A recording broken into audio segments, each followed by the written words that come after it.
Almas Crucificadas, pelo espírito Vitor Hugo, psicografado por Zilda Gama. Livro 5º, Trama do Destino. Alvorecera um dia lindo. A primavera estava em seu início. As serranias da Dalmácia banhavam-se na luz prodigiosa do Oriente, como que envoltas em diáfano manto de ouro eterizado. No solar do cisne havia rumor invulgar. Márcio Tassiano transformara um dos salões soturnos do primeiro pavimento em confortável escola elementar para os filhos dos camponeses, que acorreram céleres e contentes ao convite tentador do castelão, que contratara um velho educador, experiente e culto, que iniciava as aulas por uma prece a Jesus, o mestre de todos os mestres. No entanto, contrastando com o alarido festivo das crianças, bem diverso ambiente reinava nos corações dos habitantes internos do solar. Iam se retirar por todo o sempre, naquela radiosa manhã, Túlio e Sócrates e os de sua família. Sorria apenas o infante Lúcio, que então contava 1 ano de idade, e já sabia balbuciar palavras deturpadas pela incerteza, às vezes, de um novo idioma, de uma outra jornada terrena, como sucede a todos os que a encetam novamente, tornando os vocábulos em monossílabos, rindo para mostrar as minúsculas pérolas dos dentinhos, com a candura dos entes angélicos de mundos siderais. Meu amigo, disse Túlio entristecido no instante da partida, dirigindo-se a Márcio Tassiano, inconsolável e lacrimoso. Ainda tenho a precisa serenidade de alma para vos agradecer o fidalgo acolhimento que sempre me dispensastes e aos seres que são partículas de meu próprio coração. Tenho, porém, que voltar ao Epiro, onde possuo parentes e mormente por haver falecido um irmão solteiro que, segundo derradeira vontade testamentária, me legou alguns haveres. Mas, ponderou o castelão, poderíeis ir só, regressando após a conclusão das formalidades testamentárias. Domine, perdoai-me a sinceridade, mas meus filhos e o netinho são fragmentos de meu próprio espírito. É-me impossível partir, deixando-os, pois com a alma mutilada eu não chegaria ao termo da projetada viagem. Tendes razão, Domine. Ides feliz, e eu jamais o serei. Muito me compunge o coração. Prometo regressar um dia para visitar-vos. Perdoai-me, Domine, alguma desatenção cometida por mim e meus filhos durante o tempo de nossa convivência, cuja recordação será indelével. Nada vos tenho a perdoar, nem aos que vos são caros. Fostes os meus melhores amigos e jamais olvidarei o tempo em que aqui estivestes, suavizando as agruras de minha existência, tão fértil de inesquecíveis dissabores. Sei quão dolorosa vai ser a separação do angélico netinho. Não desejo, porém, que vos ausenteis deste castelo sem recursos pecuniários. Já ordenei ao mordomo para vos entregar a quantia necessária aos dispêndios com a viagem que ides empreender. Obrigado, Domine. Apeles economizou o seu ordenado quase integralmente durante nossa permanência em vosso lar, e por isso muito vos agradecemos a valiosa oferta que se torna desnecessária para a jornada. Talvez não nos vejamos jamais. Não manifesteis demasiada altivez no momento doloroso de nossa separação. Sei que sois tão nobre no coração quanto na estirpe. Louvo muito a vossa dignidade, que é o melhor patrimônio humano de origem divina. Mas vossa filha e nosso netinho têm direito ao que pertencia ao desditoso Marcelo e, portanto, quero doar a ambos um pecúlio que lhes pertence e desejo entregar antecipadamente. Perdoai-me, Domine, mas já vos certifiquei de que temos a quantia precisa para os gastos da projetada viagem. Haveis de levar, porém, o cofre que pertenceu a Marcelo, e vos será entregue pelo mordomo. Esse cofre pertencerá a Lúcio Tassiano. Bondoso quanto sois, não haveis de querer prejudicá-lo. Túlio conservou-se em penoso mutismo, com os olhos orvalhados de lágrima. Pouco distante do solar do cisne, estava uma antiquada sege, aguardando os que iam partir sem esperanças de regresso àquele local. Empolgante tristeza lhes dominava os corações, ensombrados por sentimentos profundos. Gelcira, abraçada ao netinho, sem ânimo de desprendê-lo dos trêmulos braços para o entregar à lacrimosa Dioneia. Ele apenas sorria, fitando-as, como que para lhes alegrar os corações conturbados, então, sob a dor da separação. Sei que fui injusta, Márcio, disse Gelcira quando ficou a sós com o marido.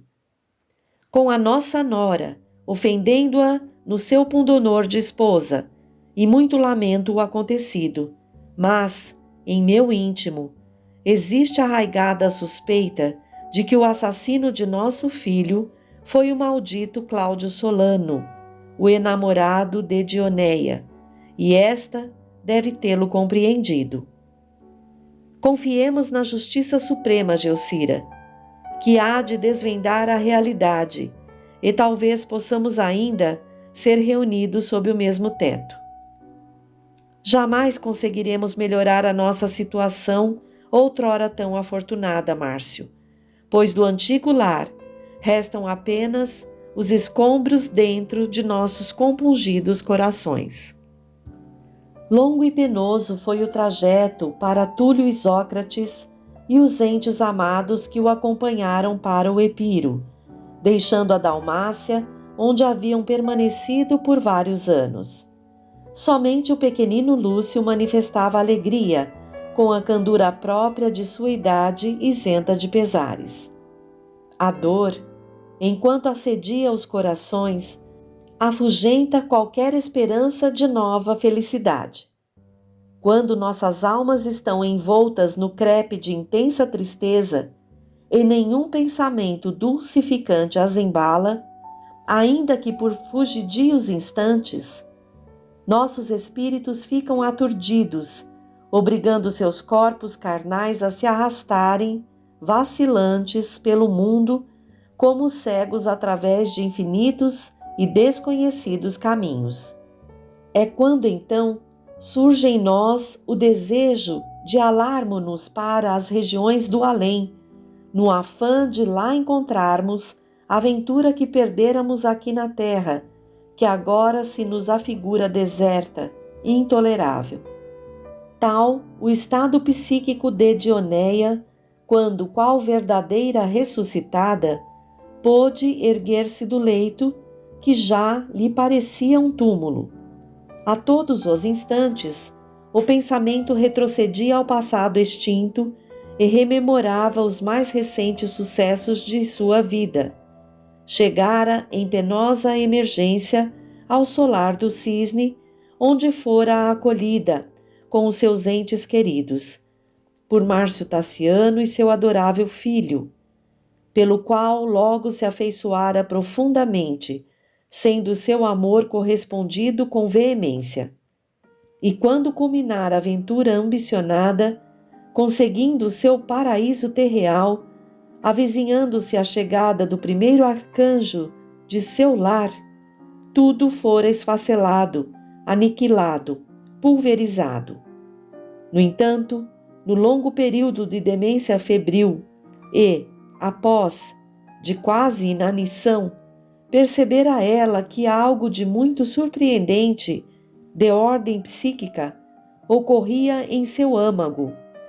Ficara em contato com entidades tutelares, com emissários siderais, que lhe despertaram faculdades adormecidas, compreendendo a excelsitude da dor como libertadora das máculas do passado transcorrido em bordéis ou em ociosidades palacianas, tendo que enfrentar, desde então, a própria vida sob outro aspecto, moral e espiritual. Tinha que triunfar do mal, adquirindo virtudes, as que transpõem a atmosfera terrestre e atingem as paragens divinas. A ida de Joel ao solar do cisne produzira magnífico resultado moral, pois perceberam todos os seus habitantes que fora encaminhado para aquele local um verdadeiro emissário sideral, dando a compreender a aplicação da justiça divina, sempre íntegra e infalível, mostrando a necessidade da dor, sequência inevitável de uma ação condenável, de um delito clamoroso, embora já esquecido. Dir-se-ia que Dioneia se metamorfoseara em sonâmbula, que se erguera do leito e caminhava para a sombra que a envolveria eternamente. O porvir não existia propriamente para ela, pois nele não existia o vislumbre de uma esperança alentadora. O passado eclipsara-se no torvelinho do destino, e só lhe restava o presente, monótono e sem ilusões fagueiras. Ao fitar, talvez pela derradeira vez, as aleias do solar do cisne, foi abalada por um tremor convulsivo e choro incoercível. Dioneia, filha querida, murmurou Túlio, estendendo-lhe os braços trêmulos e ansiosos. Não te esqueças de que és para mim o derradeiro sol para o inverno da vida, que se extingue um pouco cada dia que passa. Sê forte e não te tortures mais, pois não se deve lamentar o irremediável.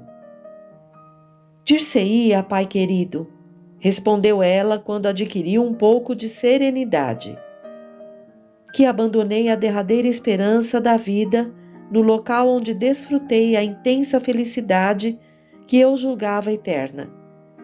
Aqui ainda existe ao menos a recordação dos ditosos tempos idos. Agora vou para o desconhecido, onde jamais lograrei fruir qualquer partícula de ventura. Quem te recorda tão ditosos tempos, minha filha, é este anjo vivo que sorri em teus braços, que te confortará o coração com os seus puros ósculos, cheio de encanto e candura.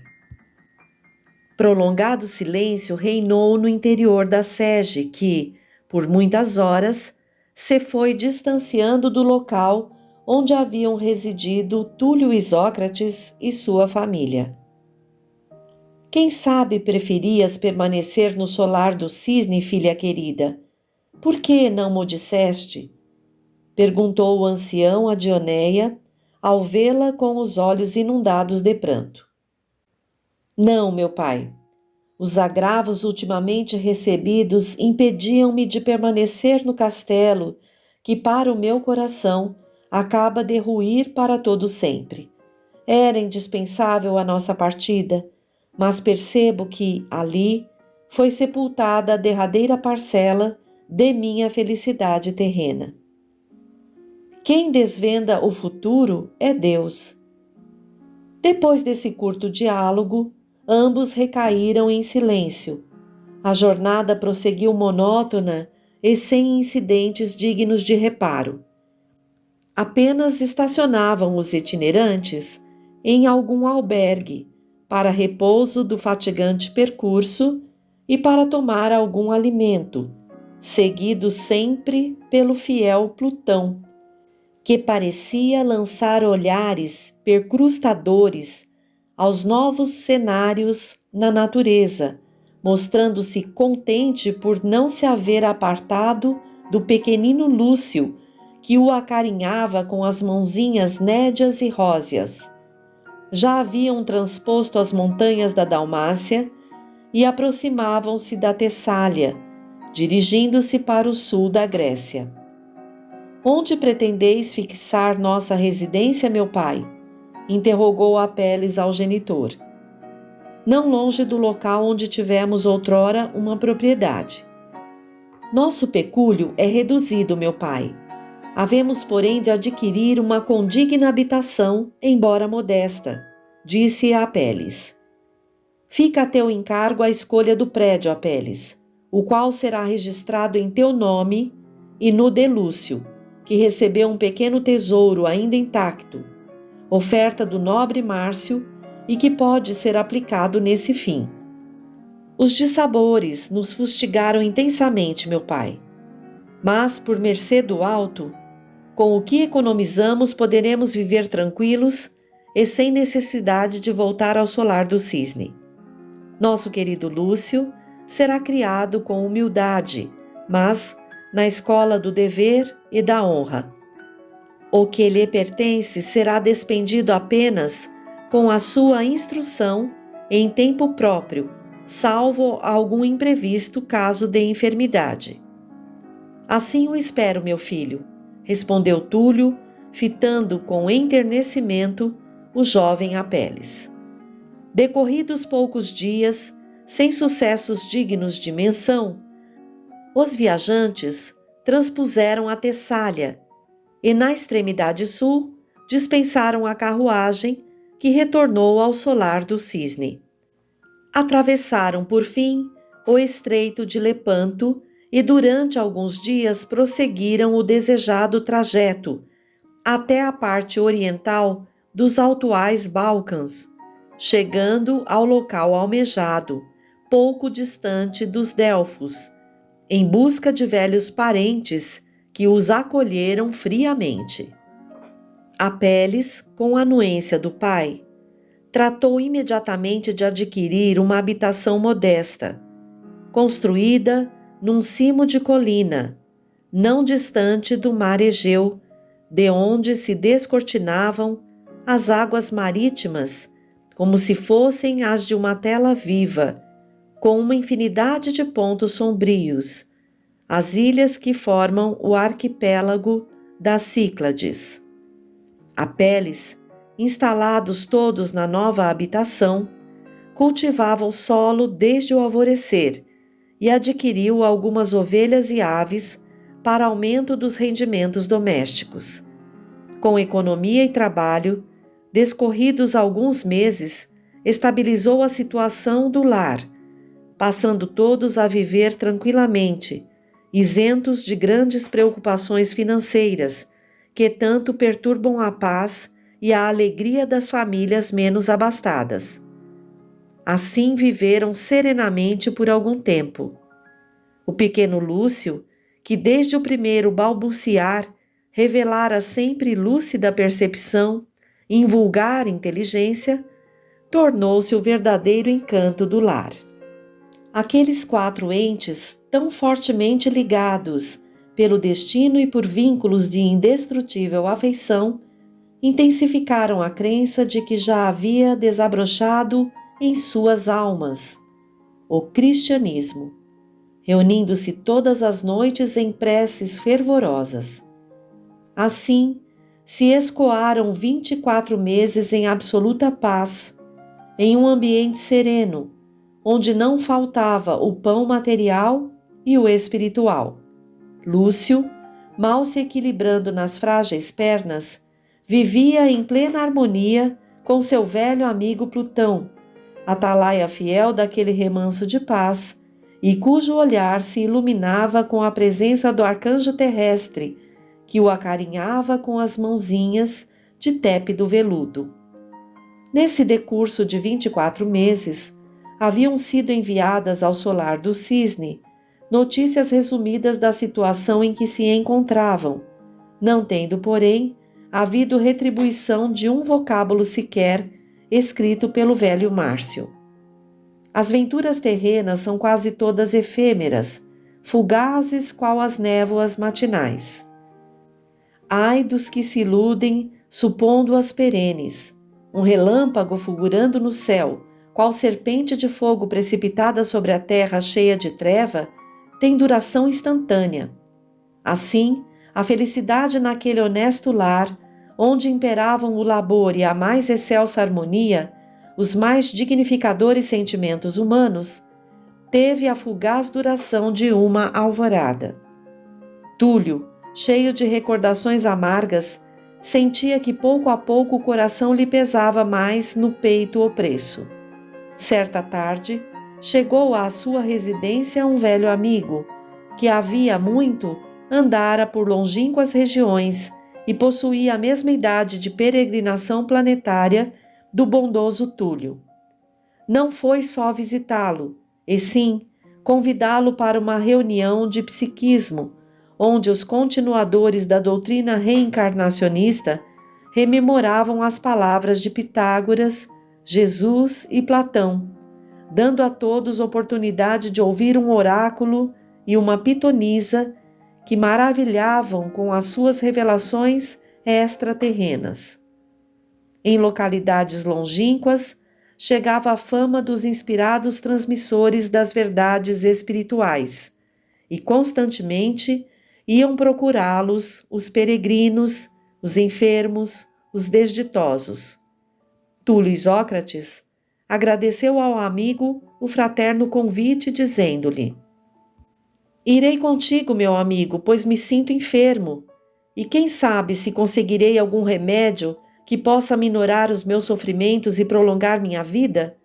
Desejo viver mais algum tempo, até que se normalize a situação de meus filhos e de meu netinho. Virei à noite buscá-los.